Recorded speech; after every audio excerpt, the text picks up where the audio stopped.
Hey there, Danielle Matthews here. I'm coming to you live from Florida. And if you're new to my content, I love to help people reach their inner potential. I do that through helping people heal physically, mentally, emotionally, spiritually, and feel better, of course. I run 2 international businesses, and I do this book club every single Monday because I want to create a community of like minds, a community of like-minded people that are looking to become more, looking to grow, looking to expand. And we are kicking off the new year with a new book. So we are doing The Untethered Soul by Michael Singer. And this is a book that I got into, nearly 5 years ago. I always have to laugh because I have this picture. I've got to dig it up and find it. My dog, Bodhi, was a puppy when I was reading this book. And when I finished it, I kind of left it next to the bed, and Bodhi took it on himself to do his version of reading, and he ate it. So I have a picture of this book all chewed up on Bodhi's bed. So I haven't been able to revisit it. And after the book club we did last year, we did some of Wayne Dyer's work, we did some of Eckhart Tolle's work, and Michael Singer, I think, beautifully articulates some of the same points that those authors do, but with, I think, a sense of humor and a little bit more clarity sometimes, practical spirituality, I call it. So if you guys are joining me live, let me know when you get here. There you are. Hey, Charlotte. I am over here on Instagram. I'm on Facebook. So whichever platform you're on, just let me know that you're here. And I would love to hear, how it's been. It's been a minute since we've talked. My hair has grown a ton since the last time we had book club. It's been, a month and a half. I don't know. The holidays happened. I hope you all had a wonderful holiday season. Hey there, Stacy. Good to see you. Good to see you. Hey, Amanda. I hope everyone has gotten their book. I don't know about you, but I have written all over it. So I was going back through all right, what do we want to talk about today? And it's almost every paragraph has lines in it. But for those that maybe don't have the book and you're just joining on here, I want to read some of the praise of The Untethered Soul. Deepak Chopra said, he says, read this book carefully and you will get more than a glimpse of eternity.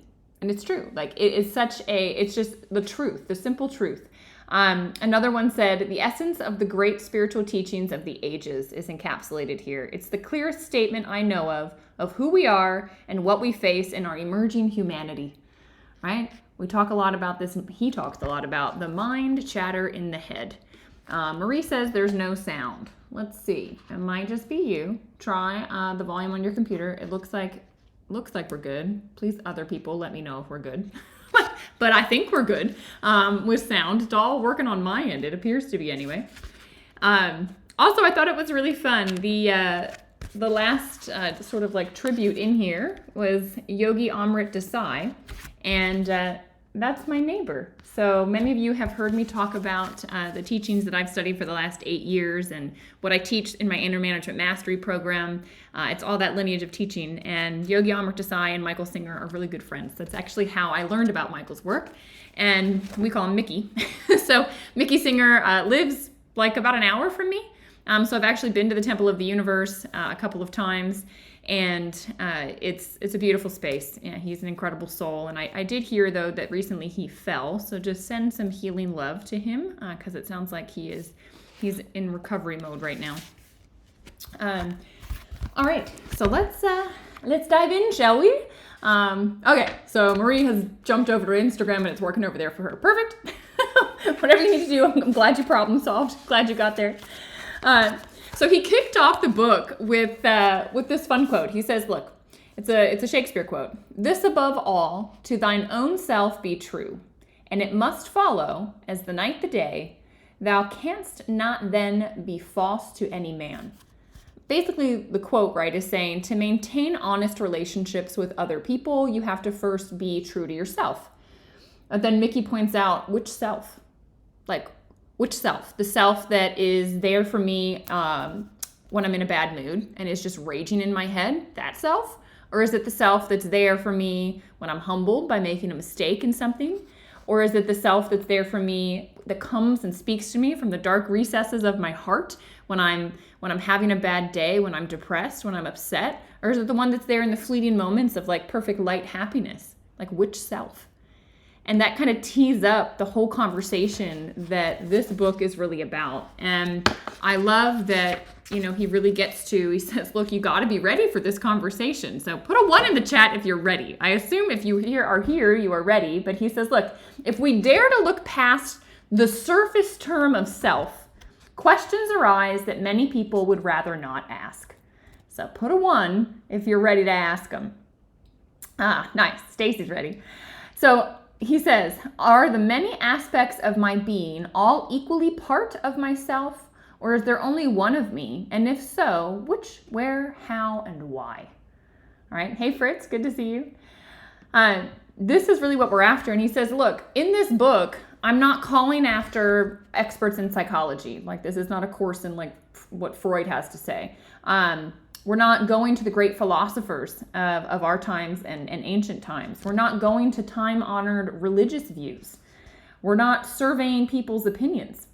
He says what we're going to do is direct knowledge, direct experience, and go directly to the expert.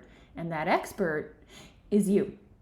And I am so excited because literally, you've probably felt it. Did you feel it as you're reading where you're like, oh my God, he's talking to me right now. Oh, he knew that I was asking myself that question right now. He's in my head. He has mastered his own mind and therefore understands yours and mine as well. So he said, should you choose to devote yourself to the ongoing journey of self-realization, you will develop a tremendous sense of respect for who you really are. And it is only then that you will come to appreciate the full depth of the meaning in the advice, this above all, to thine own self be true. It is not the voice in your head. Spoiler alert. There is something more. So chapter 1 is called The Voice Inside of Your Head. That voice that is talking right now. So let me ask you this. Put just like a 1 in the chat if you've ever wondered these questions. Have you ever wondered why the voice in your head talks? Like, have you ever stopped and go, like, why is it chatting? Why is it telling me what I'm looking at? Like, I know what I'm looking at. Have you ever wondered this? Have you ever wondered, how does it decide what to say and when to say it? Have you ever been curious about that? How much of what it says turns out to be true? I learned that my mind is wrong a whole lot, okay? Especially when it's going about the future. Aw, thanks for the stars. I appreciate that. Okay. Anyone else find that their mind is wrong?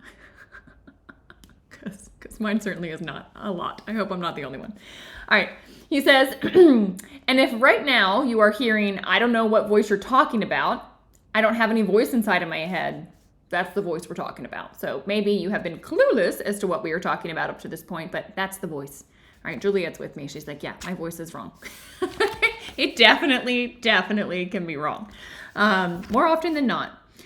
So the other thing I want to ask is, have you ever verbalized? I think it was Juliet. You and I did a Mary Morrissey course together, and I think you invited me to it. And I'll never forget the exercise that she had us do, which was to verbalize what we say to ourselves, like out loud. Literally say out loud what the voice is saying internally. It's wicked. Like, I was like, oh, like you would not keep yourself around you. Like, if what someone else said the things that you say to yourself, they would be gone as a friend. You'd cut them off as a family member. Like, no, like, you are wicked to yourself. When you look in the mirror, what do you say? Is it nice? Like, that little voice in there is nasty sometimes. Like, totally unnecessarily nasty. Yeah, Charlotte, Mary is great. She's great. It was Juliet that put me onto her work. And that exercise was incredible. I encourage you to do it this week. Just try.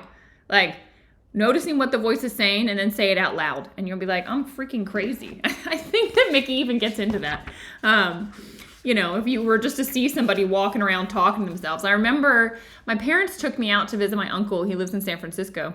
And I remember, I was younger, still living at home. I don't know if I was middle school or high school, but I will never forget all of the people there that were homeless and were just kind of like around, like muttering to themselves. And, we look at that and, we might judge, we might think, oh my God, they're crazy. We might have these thoughts that come up. But the truth is, they're just verbalizing what all of us are doing. Okay? Like, let's be honest. All of us have some internal dialogue going on. They have just sort of lost the filter to keep it internal, and they've got it happening external. So what's Marie said? Marie said, I did hers too at one point, and when she said that, it was like, oh my goodness, we would never say that to someone else. No, you wouldn't. Exactly. That internal voice, the stuff you're saying to yourself, monitor it, because once you know, then you can catch it, then you can switch it. You know what I mean? Yeah. This whole thing with people in San Francisco, though, it was interesting, right? These street people just talking to themselves, and it's like, it's really actually not dangerous. Like, we're all doing it.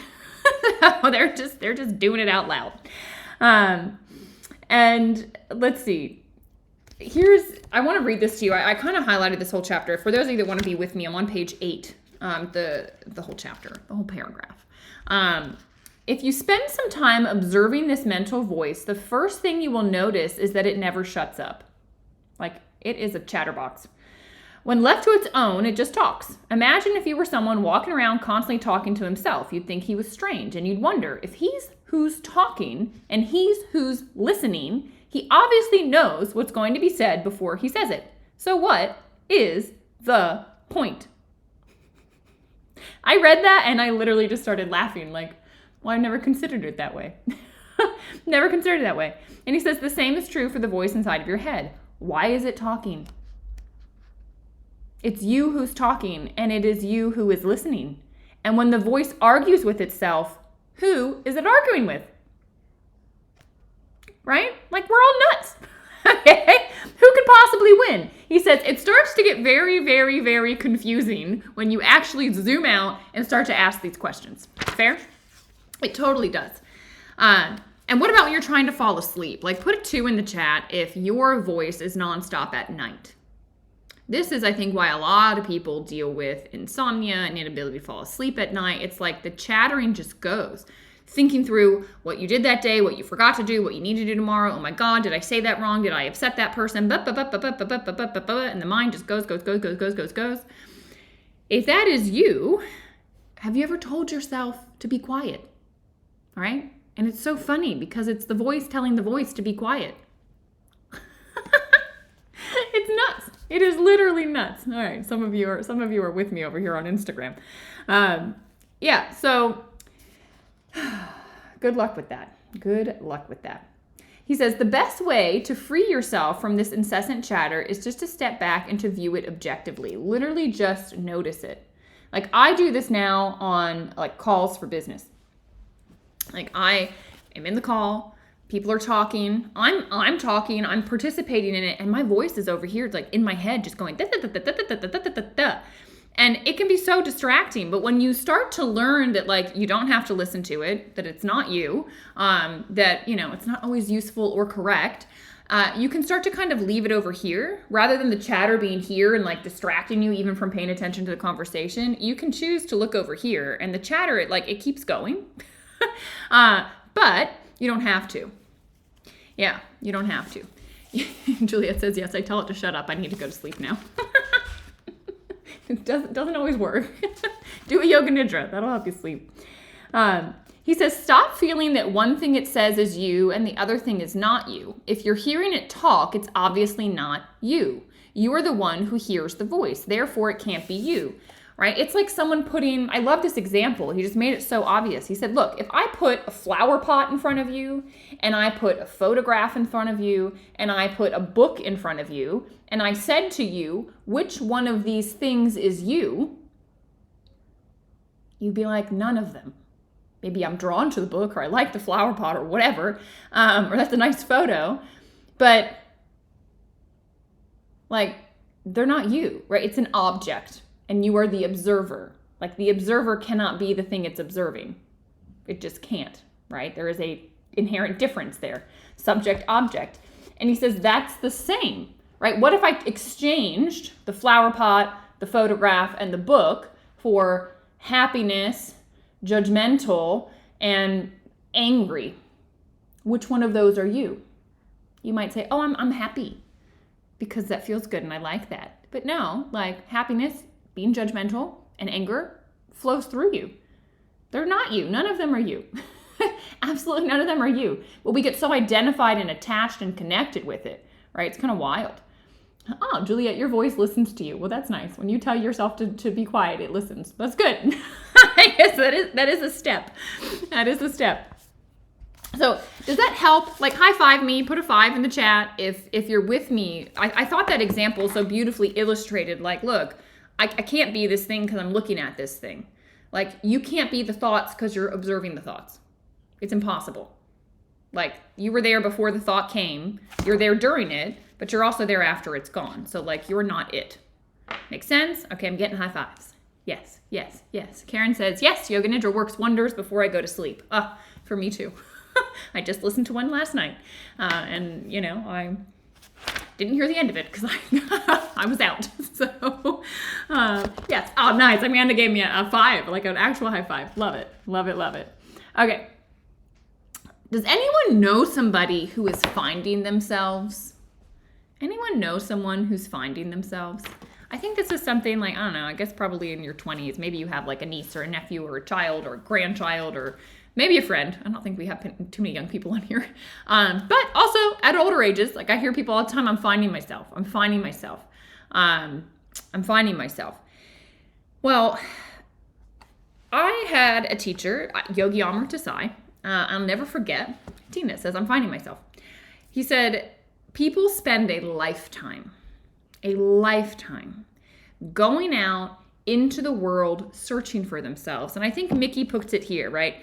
People go through so many changes in the name of trying to find myself. They want to discover which of these voices, which of these aspects of their personality is who they really are. And Mickey says right here, the answer is none of them. And I'll never forget Gurudev, Amar Desai, sitting there and saying, people spend their whole life going places of pilgrimage. They go out, they go all over. And all that they needed to do was actually turn around.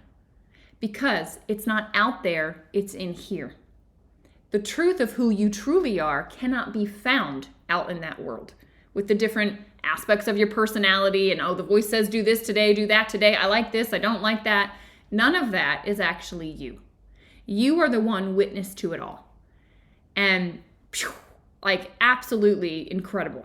Absolutely incredible when you appreciate that. He says you got to watch it objectively. So it's like sitting down at night and I love this. He says, watch objectively because much of what the voice is saying is completely meaningless. All right? Okay. I highlighted this because this one also made me laugh out loud. Did any of you also laugh out loud at this? Like, I don't know. Mickey, like, I love the way he articulates things. He literally just makes me giggle. Because he's like, okay. So he says, much of what we talk about, what the voice is saying is like completely meaningless. He says, the truth is that most of life is going to unfold in accordance to forces far outside of ourselves, far out of our control, regardless of what your mind has to say about it. He says, but your mind will do things like sit down and contemplate. Now, this isn't actually what your mind does, but this was what made me laugh. It's like sitting down at night and deciding whether you want the sun to come up in the morning. Like, well, let's really think about this. Should this happen? Should it not happen? Well, you know what? The nocturnal animals, maybe they need a little bit more darkness. And you know what? People should sleep a little bit later so the sun should come up later. Like, it's just BS. It doesn't matter. You can talk about it, but you're not going to actually create any change in the world, right? The sun is coming up, okay? And it's going to come up when nature deems it's ready to come up. Got it? Nothing to do with you, okay? I cracked up at that because I thought, wow, how many conversations have I had in my head? Oh, Facebook should do this differently. Oh, it's so annoying that I can't do this. Oh, blah, blah, blah, blah, blah. Oh, this company this. Oh, this person that. Oh, what about this? Like, just knock it off. Knock it off because it's not going to get you anywhere and it's a waste. It's a waste. And what I teach Austin, we were just talking about this in Inner Management Mastery yesterday, is that you only have so much life force. Analogy. Hang on. I was going through, I found this little purse, side note here, and it has all this money from like $1 pieces. And anyway, so I have this little bowl, but I think that this is like the perfect analogy. So You only have so much money to spend. There's only so much life force energy in you. All right? And the life force that digests your food, like that's money going towards your food. And if you saw my stories today, I put a challenge out there and I gave it to my mastery students yesterday. Chew your food twice as long. A couple things will happen. One, it'll make you be more present. But number two, you're taking care of a lot of what your digestive fire has to do. If you don't break it down in your mouth, then your life force energy has to break it down. And you're going to be spending more of your money, right? More of your energy on that. So you've got less for other things. But what happens is that same energy that's digesting your food, beating your heart, breathing, healing your body, it's the same energy that the mind uses. And what happens in most of us is the mind hijacks it. And all the money gets spent up in our minds. Worrying about this. Did I say that properly? You know, what am I going to do tomorrow? I can't believe that this is happening. This isn't fair. Is the sun going to rise at the time I want it to, right? All this BS that your mind is doing, all the stuff, the chatter that Mickey's talking about. Now I got money all over my book. Hang on. didn't think that part through.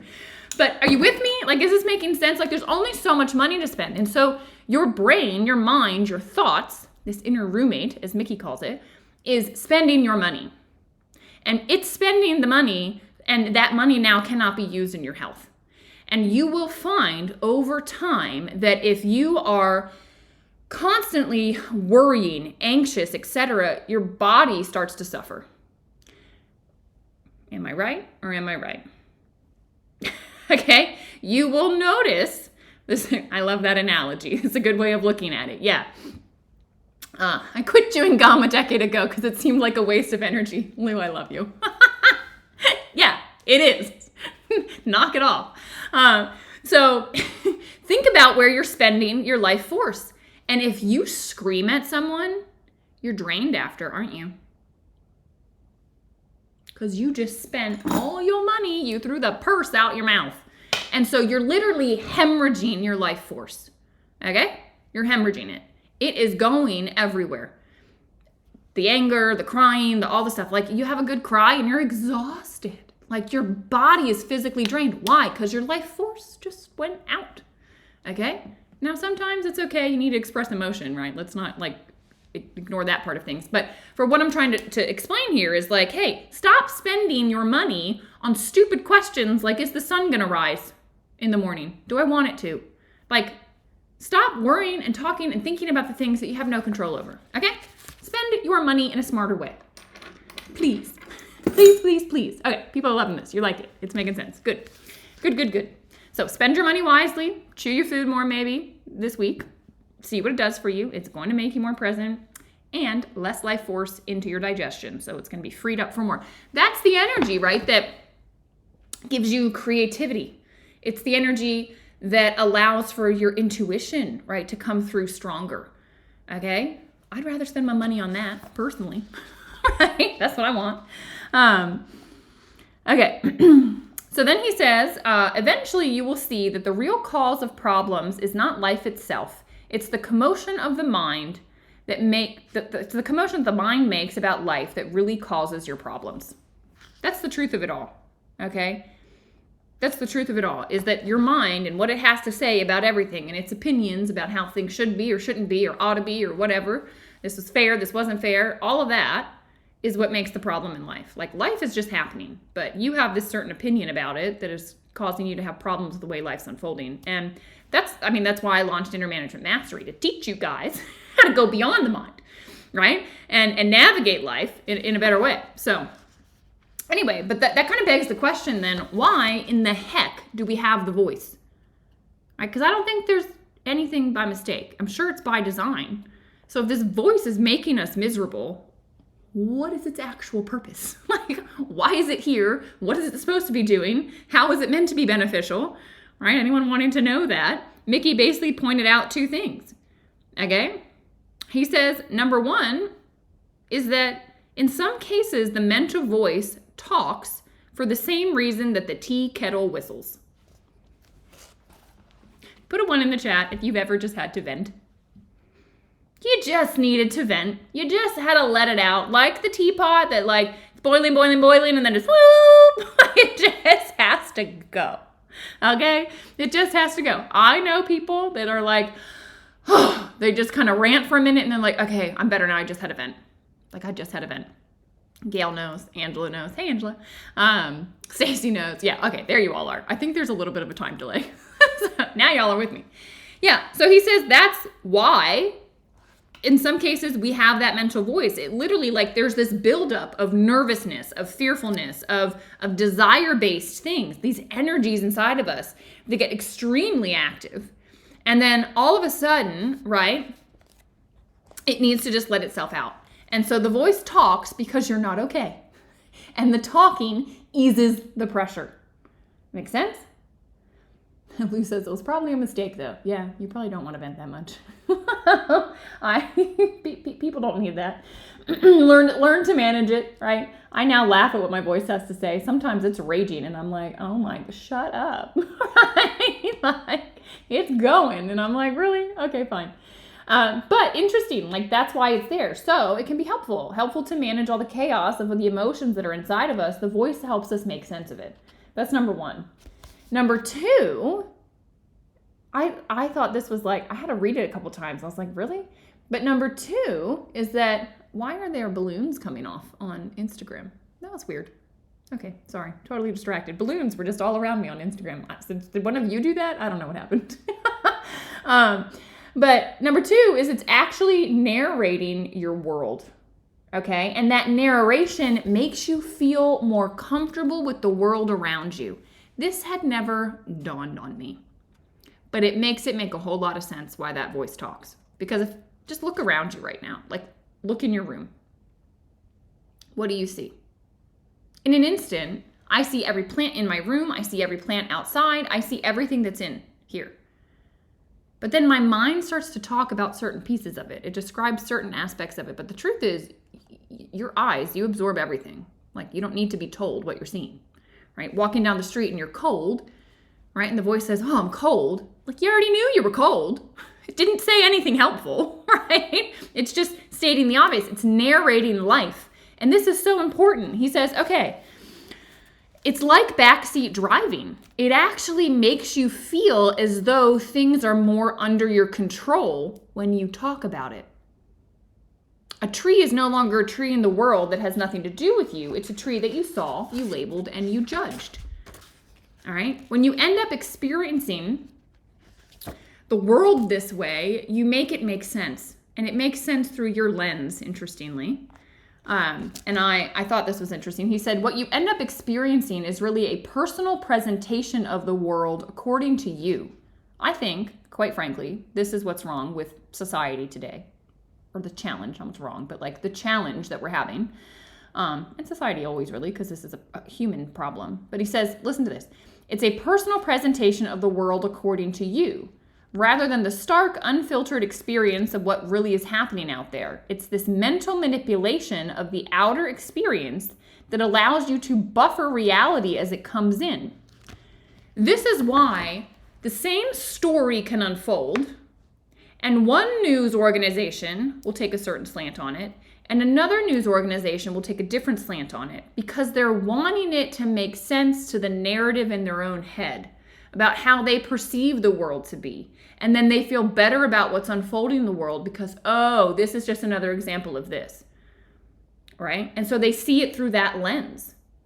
Like this happens, sorry to say it, but it happens through the lens of race. Some people just see everything through that lens. And sometimes I'm like, time out. It has nothing to do with that. It's just unfolding. It's not because of the color of your skin. It just is the way that it is. All right? Now, sometimes it can be, but sometimes it has nothing to do with that. Right? It's just like this is the lens that we're seeing through, okay? And that our mind is trying to make sense of the world through. Super interesting. It's your past, right?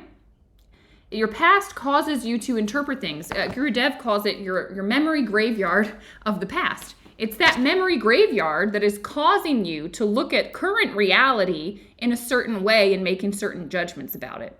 Like your voice automatically is doing it. And you gotta catch it. Okay? Amanda says, oh my gosh, I was just talking about eyewitness testimony not being valid because of perception. Yeah, exactly.